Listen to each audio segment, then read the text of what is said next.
the arrogant masters of the stars. The Zhurakh were conquerors, undisputed masters of galactic warfare and the rightful rulers of their corner of the stars. For 1,000 cycles they had swept across planetary systems, their mighty fleets blotting out suns, their armies marching on worlds once thought untouchable. Civilizations crumbled before them, reduced to little more than footnotes in the annals of Zhurakh history. It was said that the Zhurakh Empire had known no true rival for centuries.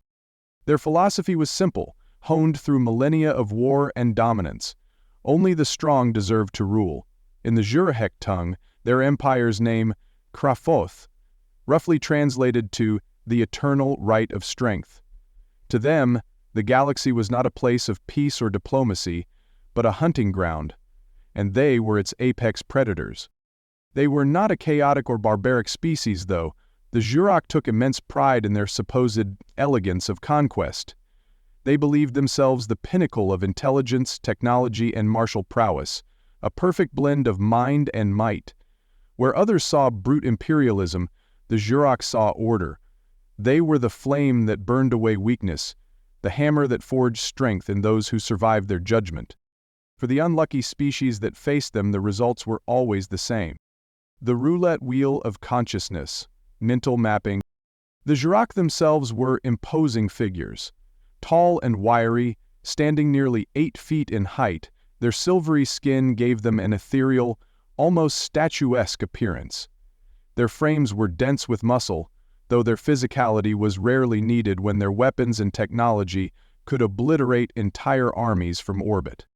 Their faces were angular and elongated, with slitted black eyes that glowed faintly with bioluminescent energy. To humans, they might have looked like sleek, otherworldly phantoms, graceful but terrifying. To other species of the galaxy, however, they were harbingers of doom. Despite their alien biology, what truly set the Zhurakh apart was their mindset. They did not simply believe in their superiority, they knew it. It was encoded into their very culture. From birth, Zhurakh younglings were taught that weakness was the gravest sin, that compassion was a tool only to be exploited, and that any species incapable of defending itself had no right to exist independently. Their sentience across the stars, called the Zhurakh arrogant. But to the Zhurakh such insults were meaningless. Arrogance implied an unfounded belief in one's ability. The Zhurakh knew their strength was proven. They earned their right to dominate. The Conquerors Chronicle. The Zhurakh Empire was vast, spanning hundreds of systems, with legions of client races serving beneath them. Most species fell within weeks of their arrival, surrendering after seeing their fleets block out entire skies and their plasma weaponry glass fertile worlds. They had destroyed species far more advanced than humanity. The Pelorans of Tavar Prime had been brilliant engineers, building fleets of autonomous warships controlled by near-perfect AI. The Zhuraks dismantled them within a month, unleashing electromagnetic storms that fried the Peloran networks and left their warships helpless husks. The Zhurakh of Omivel had been fearsome warriors, 10-foot reptilian giants who fought in great tribes. For a time, the Zhurakh were amused, treating them as worthy challengers. That was, until the Zhurakh world was shattered by orbital bombardments that lasted 5 days. And so it went, world after world. The Zhurakh did not just conquer, they obliterated. They proved, again and again, that strength was more than physical prowess or technological sophistication. It was the willingness to do what others would not. It was the refusal to show mercy.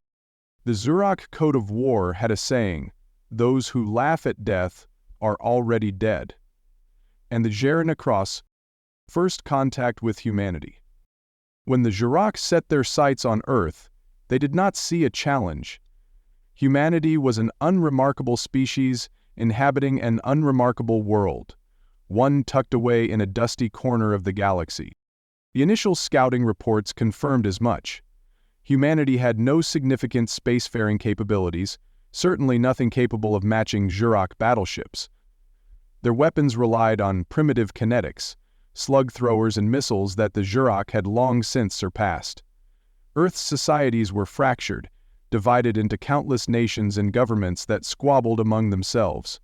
To the Zhurakh, it was a planet ripe for the taking. "They are ants," Overlord Kavarik said with a sneer as he reviewed the initial holographic projections. "They scurry in dirt and call it civilization." The other Zhurakh officers laughed in agreement, their chuckles reverberating through the war chambers aboard their flagship, the Vasarak. They took a morbid delight in analyzing the human broadcasts they intercepted. Entertainment channels, news feeds, political speeches, all signs, to them, of a species mired in pettiness and incapable of unity. Perhaps most amusing to the Zhurakh were the images of humanity's weapons, armored vehicles powered by combustion engines, bullets propelled by chemical reactions, aircraft that relied on physics and atmosphere rather than anti-gravity drives. "What is this?" one officer barked, barely containing his laughter as he watched footage of an A-10 Warthog strafing a desert training range. This toy makes noise like a dying animal." The hologram showed the GAU-8 Avenger spitting a stream of 30-inch rounds at a row of derelict tanks. To the humans, it was an awe-inspiring display of firepower. To the Zhurakh, it was hilarious. "They waste resources on spinning tubes of metal," another officer snorted. "How utterly quaint and inefficient." Overlord Kavarik silenced their laughter with a wave of his hand. "Let them cling to their toys," he said, his tone dripping with condescension. "When they see our fleets blot out their sky, they will learn their place." The fleet moved with practiced efficiency. Hundreds of Zhurakh ships departed from their staging grounds and entered slip space, their engines humming with the power of dark energy. For the Zhurakh, this was routine, a mere formality before yet another banner of conquest was planted on alien soil. The arrival. The skies above Earth darkened the day the Zhurakh arrived. Their fleet emerged like a storm, massive warships descending through the atmosphere with eerie grace. The sun vanished behind their hulls. Cities from Beijing to Berlin stared upward in collective horror as the first broadcasts from the invaders filled every screen, every device, letting people communicate with families and talk to their friends simply by shouting Putin's name. Hillard's victory. Overlord Kavarik appeared as a massive hologram, his silvery visage glowing against the backdrop of Earth's skyline. "People of Earth," his voice boomed, projected in countless languages simultaneously. "You stand before the Zhurakh Empire, the inheritors of the galaxy. You are unfit to rule yourselves. You are unworthy of the bounty this world provides." In my own voice boomed a further resolution to strengthen primordial power, until it shook the whole world. The Overlord's tone was calm, even polite. He saw no reason to raise his voice. "Surrender, and we may yet grant you mercy. Fight, and you shall be erased." The first shots fired were not from humanity, but from the Zhurakh themselves. In a demonstration of power, plasma lances were unleashed from orbit, slicing through uninhabited islands and desert landscapes. Entire mountain ranges were melted into glass in seconds. It was not an attack per se. It was theater. The Zhurakh did not fight wars, they performed executions. On Earth, chaos erupted. Nations scrambled to mobilize, to coordinate what little defense they could muster. Fighter jets scrambled into the skies, armored divisions were deployed, missiles were launched into the heavens. Humanity was not idle. But it was clear to all that the Zhurakh were a force beyond reckoning. And aboard the Vasarak, the Zhurakh laughed. "Is this all they can muster?" sneered Fleet Commander Zhao, watching as human fighter jets spiraled toward Zhurakh dropships. The alien ships moved with impossible agility, their energy shielding rendering the humans' air-to-air missiles impotent. On the ground, entire battalions of Earth's soldiers opened fire at the invaders, unleashing streams of tracer rounds and explosives. The Zhurakh soldiers advanced through the hail of bullets, their shields shimmering as they deflected projectiles effortlessly. To them, the battle was not a fight.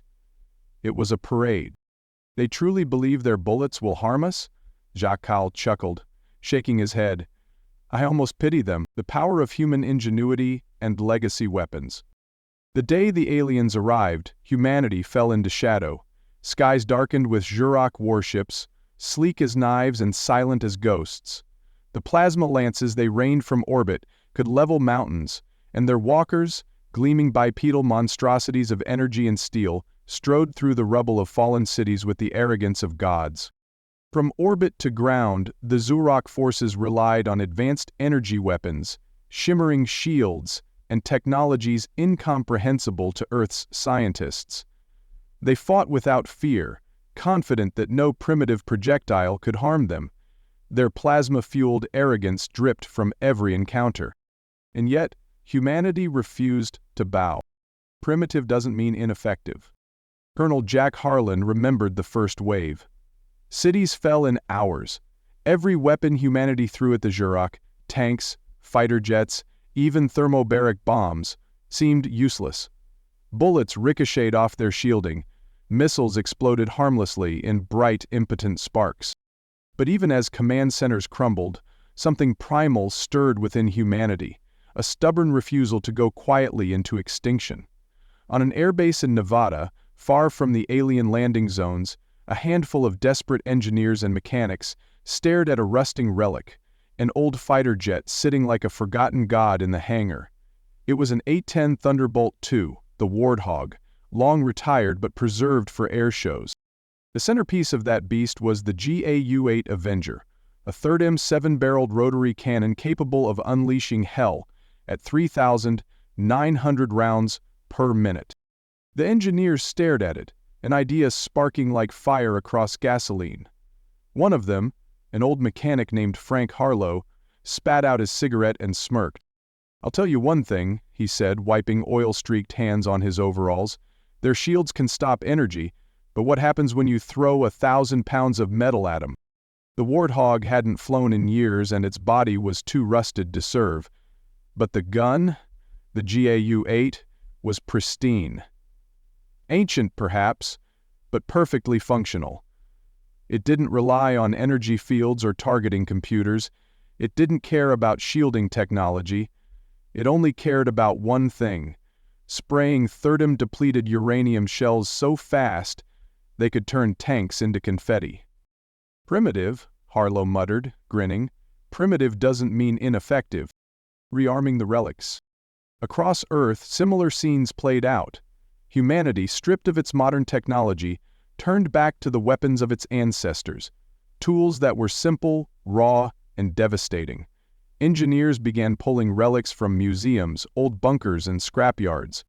And Monet Abrams' tank from a military history exhibit was hauled out of its glass cage, its 120mm smoothbore gun loaded with depleted uranium shells, artillery pieces, howitzers, and railguns, were dragged out of forgotten arsenals. In one instance, an old battleship, the USS Iowa, was dredged from mothball storage, its massive 16-inch guns roaring to life again with shells the size of motorcycles.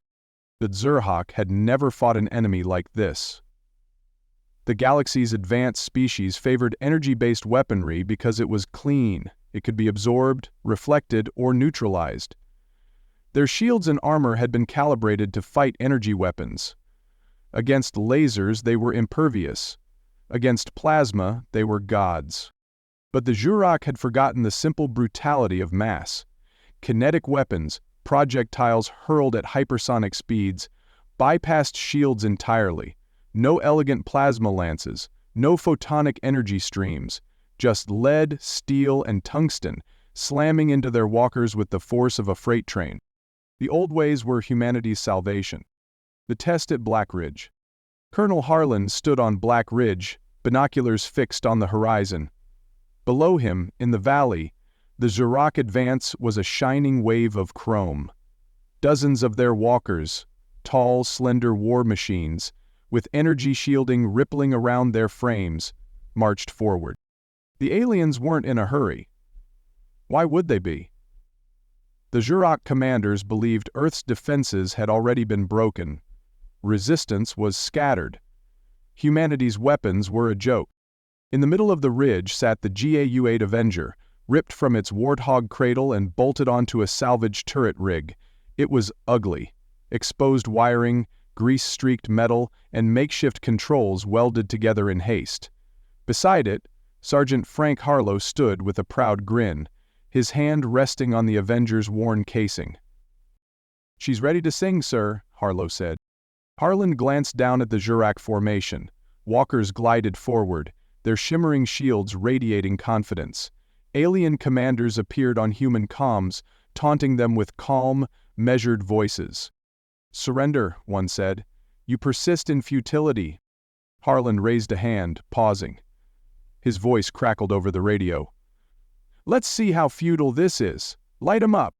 Harlow grinned, pulled the trigger, and the GAU-8 screamed. It was a sound that didn't belong on a modern battlefield, a grinding mechanical roar that tore through the air like the wrath of an angry god. The barrels spun, and the gun spat out a storm of depleted uranium rounds, each one a foot long and traveling at nearly a kilometer per second. The first shells struck the lead walker's shield. The Zhurakh commander, watching the battle, smirked. Their crude project. His words died as the walker's shield flickered and collapsed.